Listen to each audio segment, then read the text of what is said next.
Hello everyone, स्वागत है आप सबका learning with Gautam YouTube channel में। तो आज के इस वीडियो में हम करने वाले हैं क्लास 12 पॉलिटिकल साइंस के most BBA objective question answer को, और उन्हीं सभी प्रश्नों को करने वाले हैं जो कि आपके आने वाले बोर्ड एग्जाम के लिए काफी ज्यादा इंपॉर्टेंट प्रश्न रहने वाला है। तो आप लोग वीडियो को अच्छे से ध्यानपूर्वक और लास्ट तक जरूर देखिएगा। तो चलिए शुरू कर लेते हैं फर्स्ट क्वेश्चन से। और पहला क्वेश्चन है हमारा, भारतीय जनता पार्टी की स्थापना कब की गई थी? भारतीय जनता पार्टी यानी कि बीजेपी की स्थापना कब की गई थी? तो वर्ष 1980 में बीजेपी की स्थापना की गई थी। ऑप्शन नंबर बी हो जाएगा। नेक्स्ट क्वेश्चन है हमारा, भारत के पहले आम चुनाव में दूसरे स्थान पर कौन सी पार्टी रही थी? तो भारत के पहले आम चुनाव में दूसरे स्थान पर सोशलिस्ट पार्टी रही थी, यानी कि ऑप्शन नंबर डी हो जाएगा। अगला क्वेश्चन है हमारा, दूसरे आम चुनाव में सबसे बड़ी कौन सी राजनीतिक पार्टी के रूप में उभरकर सामने आई थी? तो दूसरे आम चुनाव के बाद कम्युनिस्ट पार्टी जो थी सबसे बड़ी राजनीतिक पार्टी के रूप में उभरकर सामने आई थी। ऑप्शन नंबर बी हो जाएगा। अगला क्वेश्चन है हमारा, दूसरा आम चुनाव भारत में किस वर्ष संपन्न हुआ था? तो दूसरा आम चुनाव जो था ये भारत में सन 1957 में संपन्न हुआ था, यानी कि ऑप्शन नंबर सी हो जाएगा। अगला क्वेश्चन है हमारा, तीसरा आम चुनाव भारत में कब संपन्न किया गया था? तो तीसरा आम चुनाव जो है ये भारत में सन 1962 में संपन्न किया गया था। ऑप्शन नंबर इसका सी हो जाएगा। अगला क्वेश्चन है हमारा, नेहरू के निधन के बाद उनका राजनीतिक उत्तराधिकारी कौन बना था? तो नेहरू जी के निधन के बाद उनका राजनीतिक उत्तराधिकारी जो है वो लाल बहादुर शास्त्री बने थे, यानी कि ऑप्शन नंबर इसका बी हो जाएगा। अगला क्वेश्चन है हमारा, कांग्रेस के युवा तुर्कों में किसे जाना जाता है? तो कांग्रेस के युवा तुर्कों में चंद्रशेखर को जाना जाता है, यानी कि ऑप्शन नंबर डी हो जाएगा। चंद्रशेखर को कांग्रेस के युवा तुर्कों में जाना जाता है। अगला क्वेश्चन है हमारा, डॉक्टर भीमराव अंबेडकर कौन थे? तो डॉक्टर भीमराव अंबेडकर जो थे ये जाति विरोधी आंदोलन के नेता थे। ऑप्शन नंबर ए हो जाएगा। नेक्स्ट क्वेश्चन है हमारा, प्रथम चुनाव हेतु भारत के चुनाव आयोग ने देश के कितने अधिकारी और पदाधिकारियों को प्रशिक्षित किया था? जब पहला आम चुनाव हुआ था, प्रथम आम चुनाव हुआ था भारत में, उस समय में चुनाव आयोग ने 3 लाख से अधिक अधिकारी और पदाधिकारियों को प्रशिक्षित किया था, यानी कि ऑप्शन नंबर सी हो जाएगा। अगला क्वेश्चन है हमारा, जनसंघ ने 1952 के आम चुनाव में कितनी सीटें प्राप्त की थी? तो जनसंघ ने 1952 में आम चुनाव में 3 सीटें प्राप्त की थी, यानी कि ऑप्शन नंबर सी हो जाएगा। अगला क्वेश्चन है हमारा, सन 1959 में केंद्र सरकार ने केरल में किस पार्टी को बर्खास्त कर दिया था? तो सन 1959 में केंद्र सरकार में केरल ने कम्युनिस्ट पार्टी को बर्खास्त कर दिया था, यानी कि ऑप्शन नंबर सी हो जाएगा। अगला क्वेश्चन है, कांग्रेस पार्टी की स्थापना भारत में कब हुई थी? तो कांग्रेस पार्टी की जो स्थापना है ये भारत में सन 1885 में हुआ था, यानी कि ऑप्शन नंबर बी हो जाएगा। और ये ए ओ ह्यूम की पहल पर भारत में कांग्रेस पार्टी की स्थापना सन 1885 में किया गया था। ए ओ ह्यूम की पहल पर, ये भी याद रखिएगा। अगला क्वेश्चन है, राष्ट्रीय आंदोलन की अगुवाई भारत में किसके द्वारा की गई थी? तो कांग्रेस के द्वारा भारतीय राष्ट्रीय आंदोलन की जो अगुवाई है वो भारत में किया गया था, यानी कि ऑप्शन नंबर बी हो जाएगा। अगला क्वेश्चन है, किस वर्ष केंद्र सरकार में पहली बार गैर कांग्रेसी सरकार बनी थी? तो सन 1977 में। ऑप्शन नंबर डी हो जाएगा। 1977 में, सन 1977 में पहली बार केंद्र में गैर कांग्रेसी सरकार जो थी वो बनी थी। ऑप्शन में डी हो जाएगा। अगला क्वेश्चन है, इस समय भारत में कौन सी दलीय व्यवस्था मौजूद है? ये बहुत ही ज्यादा इंपॉर्टेंट क्वेश्चन है और हर एक साल एग्जाम में पूछा ही जाता है कि भारत में वर्तमान समय में कौन सा दलीय व्यवस्था मौजूद है? तो बहुदलीय व्यवस्था मौजूद है वर्तमान समय में भारत में। ऑप्शन नंबर सी हो जाएगा।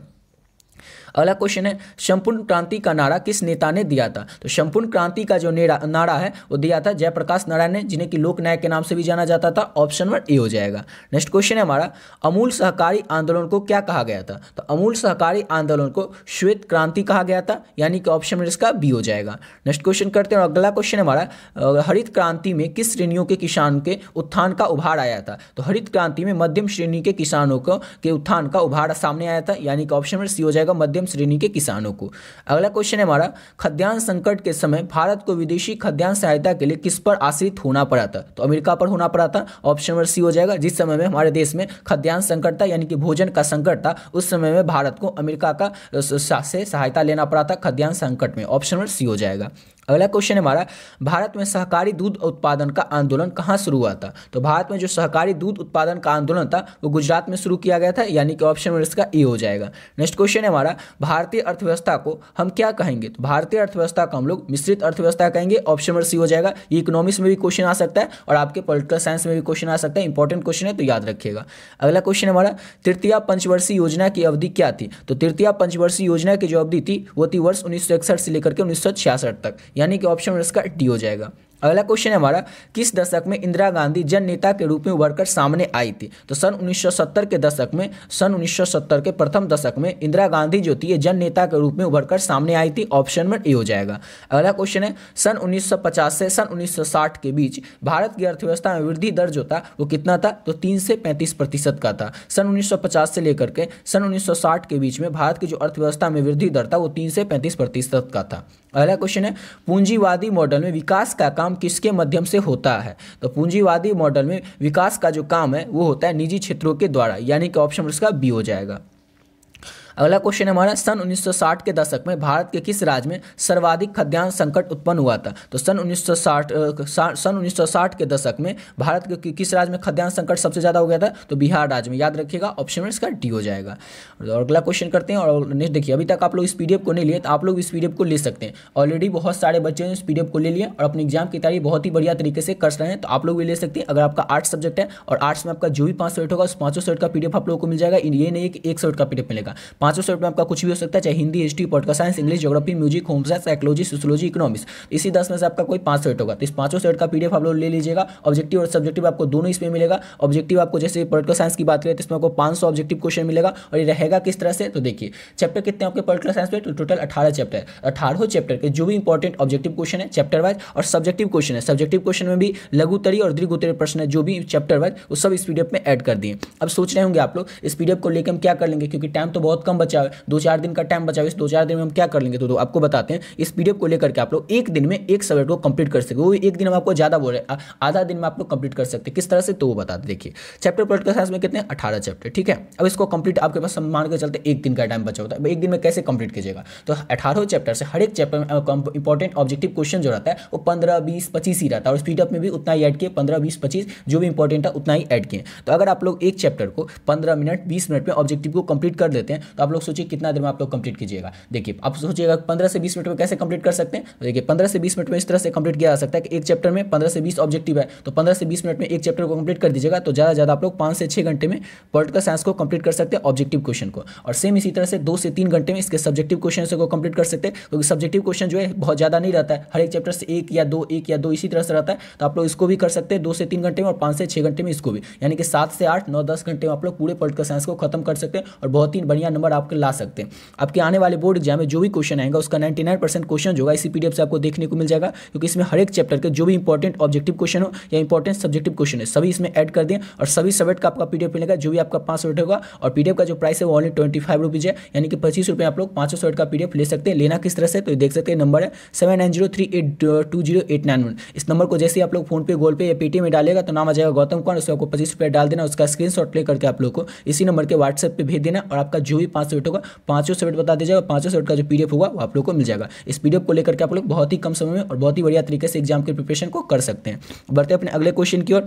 और नेक्स्ट क्वेश्चन है हमारा, सन 1960 के दशक में कृषि की दशा क्या थी? तो सन 1960 की दशक में कृषि की जो दशा थी वो समान ही रही थी, यानी कि ऑप्शन इसका सी हो जाएगा।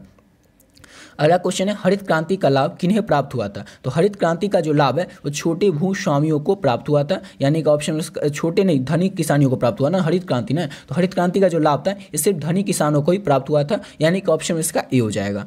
अगला क्वेश्चन है हमारा, द्वितीय पंचवर्षीय योजना काल में बचत और निवेश की क्या स्थिति थी? तो द्वितीय पंचवर्षीय योजना काल में बचत और निवेश की जो स्थिति थी उसमें वृद्धि हुई थी, यानी कि ऑप्शन उसका बी हो जाएगा।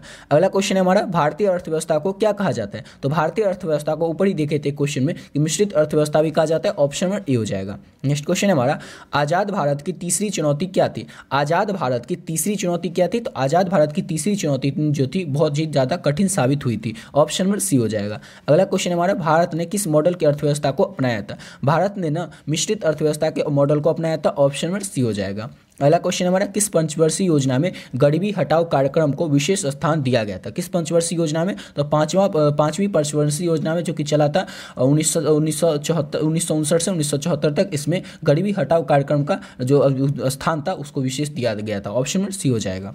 अगला क्वेश्चन है हमारा, नेक्स्ट क्वेश्चन है, मिल्क मैन ऑफ इंडिया का संबंध इनमें से किससे है? तो मिल्क मैन ऑफ इंडिया का जो संबंध है वो दूध उत्पादन में वृद्धि से है, यानी कि दूध के जो उत्पादन उसमें वृद्धि हो, इसी से संबंध है मिल्क मैन ऑफ इंडिया का, ऑप्शन नंबर सी हो जाएगा। अगला क्वेश्चन है सहकारी दूध उत्पादन आंदोलन किस राज्य में हुआ था? तो भारत के गुजरात राज्य में सहकारी दूध उत्पादन आंदोलन जो था ये हुआ था। ऑप्शन में इसका ए हो जाएगा। अगला क्वेश्चन है लौह अयस्क का भंडार किस राज्य में है? लौह अयस्क का जो भंडार है वो किस राज्य में? तो उड़ीसा राज्य में लौह अयस्क का भंडार है। ऑप्शन में बी हो जाएगा। नेक्स्ट क्वेश्चन करते हैं। अगला क्वेश्चन है हमारा प्रथम पंचवर्षीय योजना जो कि 1951 से 1956 तक हुआ था, इस योजना में किसे प्रधानता दी गई थी? तो इस योजना में कृषि को यानी कि खेती को प्रधानता दी गई थी प्रथम यानी कि पहली पंचवर्षीय योजना में। ऑप्शन में सी हो जाएगा। अगला क्वेश्चन है द्वितीय पंचवर्षीय योजना में किसे प्रधानता दी गई थी? तो द्वितीय पंचवर्षीय योजना में भारी उद्योगों को जो प्रधानता थी वो दी गई थी। ऑप्शन इसका बी हो जाएगा। अगला क्वेश्चन हमारा तीसरी पंचवर्षीय योजना की अवधि क्या थी? तो तीसरी पंचवर्षीय की योजना की जो अवधि थी 1961 से 1966 तक की थी। ऑप्शन में ए हो जाएगा। अगला क्वेश्चन है भारत में हरित क्रांति के जनक कौन है? तो भारत में हरित क्रांति के जो जनक है वो एम.एस. स्वामीनाथन है, यानी कि ऑप्शन में सी हो जाएगा, जिनका कि हाल ही में कुछ ही दिन पहले निधन हो गया था। अगला क्वेश्चन हमारा सूचना का अधिकार किस वर्ष लागू हुआ था? तो सूचना का जो अधिकार था ये वर्ष 2005 में लागू किया गया था, यानी कि ऑप्शन में इसका सी हो जाएगा।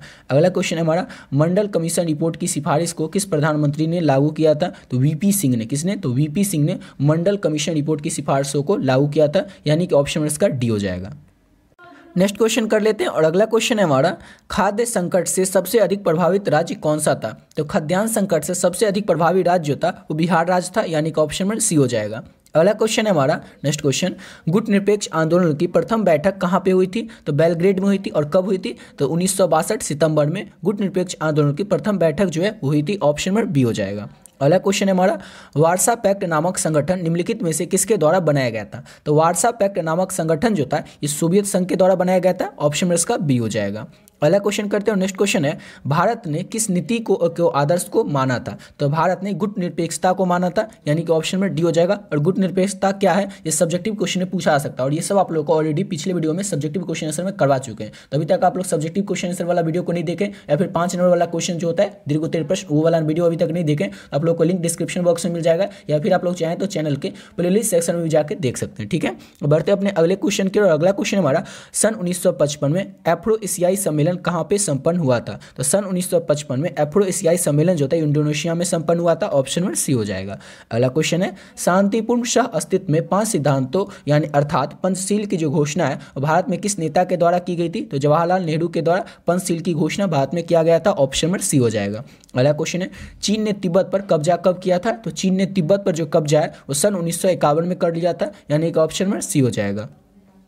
अगला क्वेश्चन है सन 1957 में कौन सा नेता सीमा पार कर भारत में प्रवेश किया और शरण मांगी थी? किस नेता ने भारत में सीमा पार कर लिया था और भारत में आकर के शरण मांगी थी? तो दलाई लामा ने। ऑप्शन में इसका बी हो जाएगा। इसी के साथ वीडियो पे कंप्लीट करते हैं। आशा करता हूँ आप लोग को वीडियो अच्छा लगा होगा। मिलते हैं नेक्स्ट वीडियो में, जिसमें कि और भी सब्जेक्टिव क्वेश्चन आंसर लघु उत्तरीय और दीर्घ उत्तरीय प्रश्नों को करेंगे, और उन्हीं सभी प्रश्नों को करेंगे जो कि आपके आने वाले बोर्ड एग्जाम के लिए काफी ज्यादा इंपॉर्टेंट प्रश्न रहने वाला है। तो और मिलते हैं नेक्स्ट वीडियो में नई वीडियो के साथ। और अभी तक आप लोग पीडीएफ नहीं ले तो आप लोग इस पीडीएफ को ले सकते हैं। ऑलरेडी ऊपर बताई दिए कि इसमें आपको हर एक सब्जेक्ट का पीडीएफ मिलेगा, 5 सब्जेक्ट का पीडीएफ मिलेगा। 5 सेट का पीडीएफ लेकर के आप लोग बहुत ही कम समय और बहुत ही बढ़िया तरीके से अपने एग्जाम की प्रिपरेशन कर सकते हैं। पीडीएफ का प्राइस ओनली 25 रुपीज़ है। 25 रुपये इतना कम इसीलिए रखें ताकि हर एक बच्चा इस पीडीएफ को ले सकेगा, अफोर्ड कर सकेगा और अपने आने वाले बोर्ड एग्जाम की जो प्रिपरेशन है वो बढ़िया तरीके से कर सकेगा। तो आप लोग भी ले सकते हैं। तो आप लोगों को भी आशा करता हूँ अच्छे तरीके से समझ में आ गया होगा। कॉल इस नंबर पर नहीं कीजिएगा, ओनली आप लोग मैसेज करके इस पीडीएफ को ले लीजिएगा। ठीक है, मिलते हैं नेक्स्ट वीडियो में नई वीडियो के साथ।